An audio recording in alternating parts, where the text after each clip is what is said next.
Hello everyone, जय श्री श्याम। कैसे हैं आप सब। मैं आज आपको बताती हूँ जब मैं पहली बार बाबा से मिलने खाटू गई थी। ठीक है, इच्छा बहुत थी, बहुत मन था मेरा कि मैं खाटू जी जाऊँ, खाटू जी जाऊँ। कहाँ है खाटू जी, खाटू जी में क्या है, कुछ नहीं पता। ठीक है, सिंगर हैं कन्हैया मित्तल जी, उनके गाने में बहुत टाइम से सुनती थी।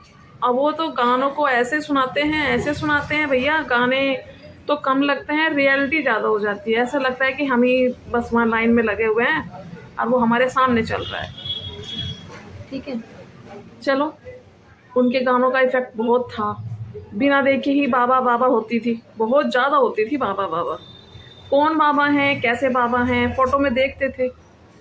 ठीक है, पर जब मैं गई मिलने बाबा से तो मेरे साथ क्या होता है ये सुनो आप। ठीक है, अपना एक्सपीरियंस बता रही हूँ, सुनिए। जब मैं खाटू गई पहली बार, जब मैं खाटू गई पहली बार, मुझको नहीं था पता वहाँ होता है क्या, मुझको नहीं था पता वहाँ होता है क्या। जैसे लाइन में लगे पहली बार, लाइन के चक्कर काटते रहे, चक्कर काटते रहे, चक्कर काटते रहे। पता था कि हाँ भाई बहुत दूर होता है तो चलना पड़ता है। ठीक है, और ये ठीक भी है, सबके लिए है।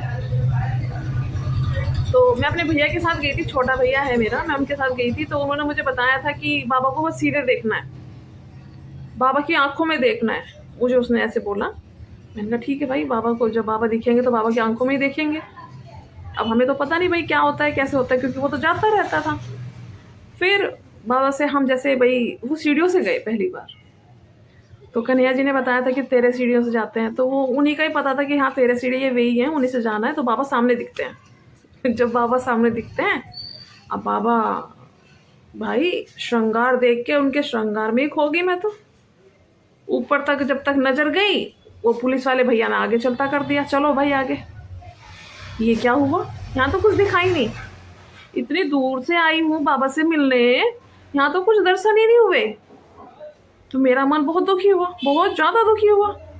बाहर आने के बाद मैंने बोला भैया से अपने कि भाई मुझे तो कुछ नहीं दिखे, मुझे तो बाबा दिखे ही नहीं वहाँ। क्या है, बाबा नहीं दिखे, बाबा तो सामने ही थे भैया, मुझे नहीं दिखे भैया। फिर हम वापस जिगजैग में लगे। कहने लगा अब मैंने कहा भैया इतनी दूर आए हैं तो भैया दिखा दो, देख कौन है, कहाँ है, कैसे हैं। भाई वो उसका मन नहीं था, पर वो फिर भी मेरे साथ बेचारा चला। हम गए। अब पता नहीं अंदर से मुझे क्या हुआ, मुझे तो ऐसे हो गया कि बस अब तो सब कुछ, अब नहीं है कुछ भी, बस अब सब बाबा का ही हो गया। जबकि बाबा देखे भी नहीं है कहाँ है, कैसे हैं। ठीक है, सीढ़ियाँ चढ़े तो मन में ना ऐसे हो गया कि बहुत तेज तेज रोले। समझ नहीं आया क्या हो रहा है, क्यों जी दुखी हुआ बहुत ज्यादा एकदम। तो जैसे जैसे सीढ़ियाँ चढ़ते रहे, क्योंकि एकदम तो ऐसे है नहीं कि स्पीड से चढ़ जाते हैं, अब धीरे धीरे चढ़ रहे थे भाई, इतने सारे बंदे हैं तो धीरे धीरे नंबर आएगा।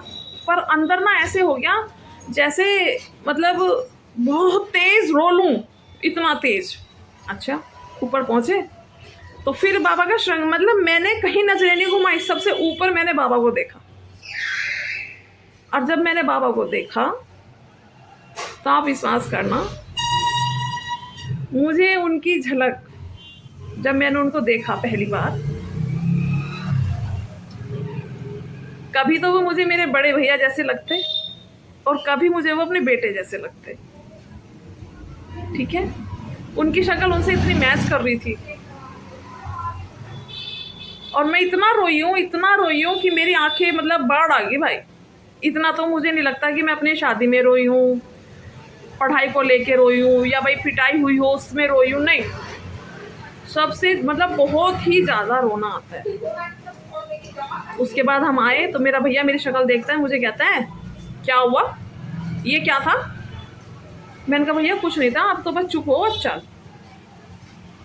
ठीक है, पर वहाँ से जैसे आके हम गाड़ी में बैठे, मेरा मन एकदम शांत।